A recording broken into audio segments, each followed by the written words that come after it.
Hello and welcome to the third in a series of podcasts created by IMCD, a global leader in the sales, marketing and distribution of specialty chemicals and ingredients.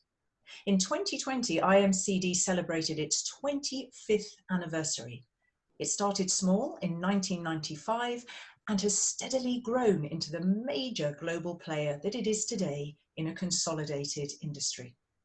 I'm Katrina Sickle, I'm a broadcaster and moderator, and I have the pleasure and privilege of marking this major milestone with 4 of the company's group business leaders that are sharing this virtual space. So without further ado, let me introduce them. We have with us today Frank Schneider. He is Business Group Director for Coatings and Construction. Olivier Champeau, he is Business Group Director of Advanced Materials. We also have Marco Madahu, who is Business Group Director for Lubricants and Energy. We also have with us Fikri Alemdaroglu, who is Business Group Director for Synthesis. I am going to ask you all to distill your considerable expertise and your experience and share some insights to some of the biggest issues impacting the industry today in this episode, sustainability. I think you'll agree with me that embedding sustainability in a company's organization and culture really does present a new and complex challenge. But as for all challenges, clear opportunities for growth, clear opportunities for reputation management and more.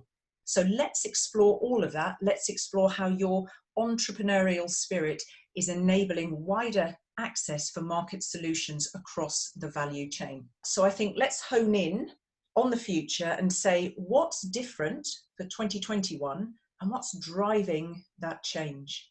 A few years back, a lot of companies were reacting to new regulation, to changes, etc.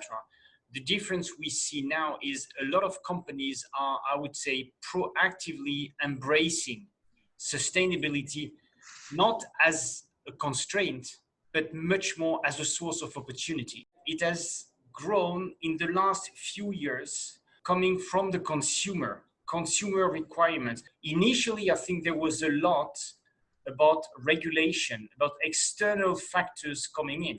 And I think more and more companies see that the consumers, the younger generation, they really want this. They include this not only in the way they buy, but in the way they consume, in the way they work, etc. And I think this is changing completely the approach that many companies have to this.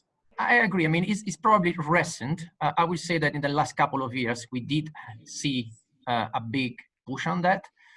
But I will not undervalue this year. I mean, the pandemic has accelerated substantially and I think has impacted the mindset of people. I mean, we are realizing that we are growing substantially. I mean, the social distance, how difficult it was to keep social distance in a world that is full of people. And this is going to grow. I mean, we're going to go 30 to 40% in the next 30 years and resources are less. So people are more, let's say, their mindset is more, they're more careful about energy consumption. They're more careful about what they eat, what they consume, the way they go to work or to see their families. I mean, that is, a lot of work for us, where we have to develop our next 25 years, I would say. Fikri, what do you think is driving this change? But in the last, let's say, year or two, especially the younger generation pushed it really well. I mean, like, look at the All Friday for Future movements and so on. These are really, you see that the younger generation wants this, Even my kids, they also even ask for this, Why do we consume this? Why? When I was younger, I mean, that was not even a question, but now this became a question. Why are we doing this? Why are we consuming it? And it became a real thing, I see, the sustainability and really requested by people, not just policymakers, In principle, we talk about 1 or 2 years where it had really taken off with much more speed. And when you look at it, you would have wished normally that a development that has started in the 70s has then led to Green Party foundations in the early 80s around Europe, primarily first in Europe, and now we say in the last 2 years, and I think we all agree on that, in the last 2 years, this has taken off dramatically in speed. It's for me embarrassing for our industry because climate change was on the table for 40 years. So what you see is here, it's not an evolutionary process, or if it was an evolutionary process, it was a very, very long evolution to then become a total disruption, because this year and last year for me was a disruptive year in sustainability. Is it an evolution? Is it a revolution? Is it a disruption? Is it a slow market change, or does it depend? There must be really a big change happening. Yeah, I mean, what we see is still in the chemical world, this is, let's say, a slow change. Yeah, and the chemical industry have been very protective of its, let's say, technologies, of its, let's say, investments. Yeah, and just recently they have decided, okay, what can our products do? What is the life cycle of our products? Are they really good like that, or can we do it better? Yeah. And this information actually was fed in from the customer side to the chemical industry. And we as IMCD, as the leading distributor here, we also feed the suppliers here with the market information and what they can do to make a change. So when we talk sustainability, where specifically can you add value as a distributor and as IMCD as a distributor? We work with producers from countries that do not have the same level of chemical industry quality that we know. And I noticed when I was visiting suppliers in countries that are further away from and also further away from the level of industrialization, I was seeing things that shocked me completely, where I saw production processes and also the way they were treating waste in their production. They just let it into rivers or into water, something that had been banned in Europe for a long time, and it seemed to us natural. I think our influence here is important. So in the more industrialized areas, I see a dialogue that we have, and there we have an exchange of expertise with producers on the supplier side and with producers on the customer side. When we go to areas in countries that are on a lower level, or regions that are on a lower level, it's more that us can challenge something as well, and that we can also give advice to a producer. We cannot give advice to a German chemical producer how he should become better and more sustainable. They drive this themselves. But if we go to the smaller ones in more distant locations, I think if we go there and say, listen, if you do this, sure, your product will be much more attractive on a global scale, and we will then be much better positioned to market your products. I think here we can have a lot of influence. Same on the customer side. What I'm hearing there very much is we can be an influencer and a challenger. Yeah, absolutely. I was just, I don't want to duplicate what Frank just said, but I think it's diversifying. I mean, market by market, it can be different, the value we give. Just for a tangible example, we are developing in East Africa low emission fuels, and those customers are asking for support because the technology is very new for them. I mean, it's not the same thing in Europe, where the technology is very advanced. At the same time, we need to support our supplier in extending this mindset to customers. So I think it's the beauty of IMCD to be able to diversify the value country by country and market by market. I would also see us as a kind of bridge between the suppliers and the customers. And the reason why I'm saying this is twofold. First of all, we all need to remember that most of the customers we are dealing with as a distributor, they are small and medium-sized companies. And it is a fact that small and medium-sized companies are the most innovative companies in the world. They are bringing change, they are challenging the status quo. So on the one hand, we are the extension of our supplier. We can bring them ideas about the market needs, etc. But at the same time, so we can feed our suppliers. But at the same time, we also kind of educate our customers that, as we said earlier, suddenly the need for green solutions has emerged over the last 2 years. But the reality is many of these products, they require industrial development. Yeah.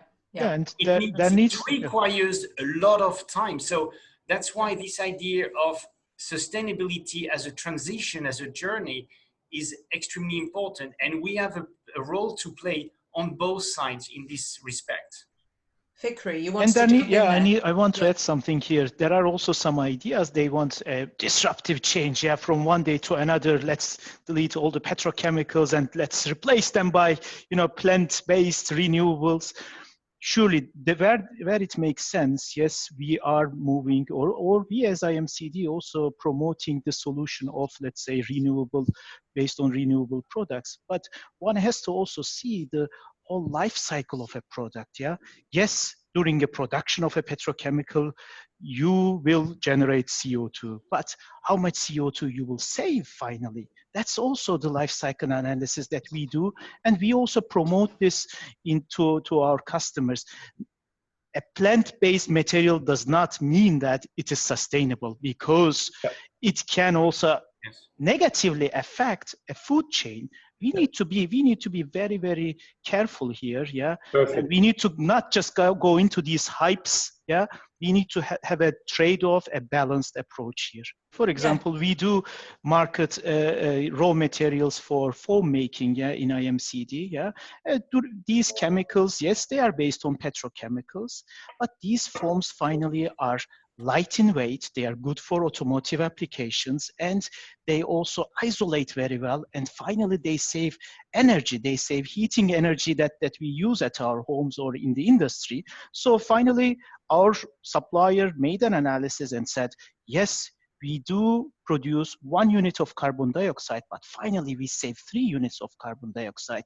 This is a good trade-off, I see. Where is that focus going to be for IMCD when we look to the future, the immediate future? First of all, we noticed when we started to dig into this years ago already, we noticed that our intelligence, our own intelligence in this was limited, and we were living from what we were receiving from suppliers, from regulation authorities, or what we got from external sources. I do believe that IMCD has made a tremendous way forward in building up an own think tank that is working on building up intelligence throughout all our industries, because it's not only affecting us in the petrochemical part, it's also on the life science side. We need to have a balanced approach. Fikri is absolutely right. So we need to have the intelligence. We need to know what is the right way to do. So building up this intelligence is one thing. Business group by business group, we have to establish this, and we did this. We established so-called sustainability focal points throughout our coatings business, and there we then really try to understand what is the best way to do something. And by the way, these ways can change because we change our intelligence. Investing into brain work here is important. For me, in general, energy and environmental impact is a focus. I mean, I would say for my business group in particularly, we have been touching this in the previous podcast on trends, but the e-mobility and electrical cars, or the impact of lubricants into the seas or in the marine oils is absolutely essential in the future strategy. We needed these people, our people, thinking about how to develop our products. And I can tell you also a very tangible example again. Sometimes we are able to develop or to discover sustainable products from our supplier that they were not actually made to be sustainable. And that's thanks to our labs, thanks to our technical people, thanks to our trust in between the different partners. So absolutely, I think these trends need IMCD to be delivering at the right value. Advanced materials include plastics. As you know, I mean, plastic and how plastic can spoil the environment is a major issue. And we take it very positively in the sense that we are focusing a lot about recyclability, how we can help our customers produce things that are truly recyclable. you know. And the other element in hand for us, or focus for us, is how we can help our customers improve their operational footprint, reducing waste, energy consumptions, all of these things, which are, I think, as Fikri mentioned earlier, also extremely important. It's not just about green. It's about the overall cycle and getting, I would say, a kind of holistic approach about industrial activities and finished goods. There are, let's say, some specific, of course, moves that all our business groups are doing, and there's a very good synergy also that we need to mention here. For example, in Synthesis Business Group, and together with the others, we do have green task forces that we really exchange information from different countries, because one aspect we shouldn't forget is the policymakers. And there are policymakers, they make different rules in different countries, and we need to follow this. We need to follow these trends, yeah? And our colleagues from different countries, they gather generally online, of course, one has to say, yeah, in order to save also CO2, that they gather together, they share this idea. And one thing one maybe has to say, chemical industry, of course, has not been doesn't have the nice reputation when it comes to sustainability. People do not understand what chemical industry is doing actually in order to save emissions, in order to be more sustainable. I think this is important, that we reflect what we say, what we do, also in the way we work every day, and that has to be visible to our supplier, customer, and most of all to our people. And we've been going through a lot of thinking about new workplaces. You know, this pandemic situation has been changing completely the way we interpret the life in the offices. So we decided, we're working with architects, solution company, to move to the new offices, which will be very high certificate in terms of environmental impact. But we'll also give the possibility to people to actually have an electrical company car, so they can recharge the car, or to use, for instance, public transport rather than their own car. So it is something that is also moving in the mindset of how we do interpret the daily life in our offices. Is there anything else you want to tell me about some of those mechanisms internally that are helping you keep sustainability right at the forefront of people's minds? Perhaps I can give Katrina a couple of examples from my business group. Like we as Synthesis, let's say we are in the, let's say, beginning of the value chain, chemical value chain here, and where we deal with more the reactive chemicals, yeah. And this, of course, gives us the chance actually to change already in the beginning of resin making, already a performance chemical making, let's say, the advantage to propose solutions which are sustainable. For example, one customer of ours in Spain, they were looking for a product which gives less styrene emission. Styrene is bad for, let's say, also has bad toxicity profile. And we used from a large chemical producer a specialty monomer so that this styrene emission can be reduced actually to nearly to zero levels. That is actually put value on the product, on the product of our customer, which our supplier even did not know that this would add such a value. So, you see that because of our both synergies in different, let's say, business units, yeah, and also globally, this also brings us these values, and that brings us the sustainable products. Another key element is certifications in some cases, just to make sure that, because some of them are really ticket to the games, you need to have them. And typically at IMCD in France, since 2016, we have started to work on this, and we got the EcoVadis certification in 2016, the gold one, and last year we renewed it, and once again we got the gold EcoVadis certification, being part of the top 1% of the companies in our sector. So it is important to have this to the outside world, to show our commitment. But I think equally important, it's the managerial point behind this, to say to our teams, guys, we don't do it only for the outside world. We do it because it's our own commitment to you, to our children, to society. And would you say that sustainability really provides another opportunity despite the challenges? Here, I can give you an example. We use in the world 500 billion disposable coffee cups every year.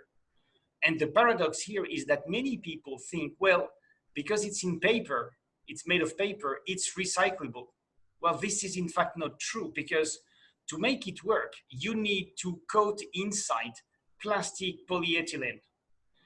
And to your question, how we reinvent things at IMCD? Well, working with one of our partners who is developing interesting processes around pulp and paper products in Scandinavia, we started to search for new materials, and we came up with the idea to use a natural polymer, which is normally used in detergent tablets. And with this partner, we were able to apply this natural polymer inside the coffee cup. I cannot reveal names because this is being patented at the moment, but the consequence of this is working with specialty material and an innovative partner. We are able now, and very proud that soon we can help this customer put on the market coffee cups which are truly and 100% recyclable. That's typically the attitude and the mindset we have. Do you think it's very important when you take on talent that there should be that understanding that this sustainability is critical? Even in order to attract these young talents, we need to show that we are actually doing something for a sustainable future. I mean, I don't think a 20-year-old guy would or girl would choose us basically if we are not doing anything sustainable. Yeah. We need to show a clear commitment to the society here, and I think this is a very interesting point for us as a company, and it's a very interesting point for the industry in general. You really are putting your money where your mouth is and using your unique position between the supplier and the customer to have that influence, to drive that change. I always come back to this because I hear a lot of these words that define IMCD: co-creation, the entrepreneurial spirit, the daring, the freedom, the international mindset. So I again have to come back and ask you if each of you sees one particular element as being instrumental in keeping IMCD on the path to sustainability. What would it be and why? I think at IMCD, we don't look at the world as a set of constraints, but as a set of opportunities and challenges. A visible, honest commitment, demonstrated and documented, honest commitment to sustainability. Basically, we want to create, let's say, these sustainable solutions because this is basically our future. If we don't have these sustainable products in our portfolio, if we don't have the arguments that we have, if we don't provide the solutions, we cannot create this value. And sustainable solutions are really, a lot of opportunities are there and a lot of value is behind it. And all our people really embrace this. We are solution driven. We have expertise, but most of all, we have the trust and the link with great supplier and great customers. That is helping us and making our life easier, because when you have great supplier and great customer and great people, we cannot fail. I think it's an absolutely fascinating conversation for me, gentlemen, and particularly because you have brought out exactly where your added value as a distributor, but as IMCD, of course, as well, is in really influencing, having that dialogue, having those conversations, driving the debate, but not just that, finding the solutions. It's been an absolute pleasure to talk sustainability with you. I'm going to remind our viewers and our listeners that, of course, this is the third in a series of 5 podcasts that tackle some of the big topics impacting the industry today. And if you want to have your say, or you have any question at all, don't forget you can just email podcast@imcdgroup.com. So if you've enjoyed today, if you've enjoyed the other episodes, join us for the next one, in which we will focus on innovation. It's a buzzword, and we're going to unpack what that buzzword means for a distributor, but specifically for IMCD. So don't miss it.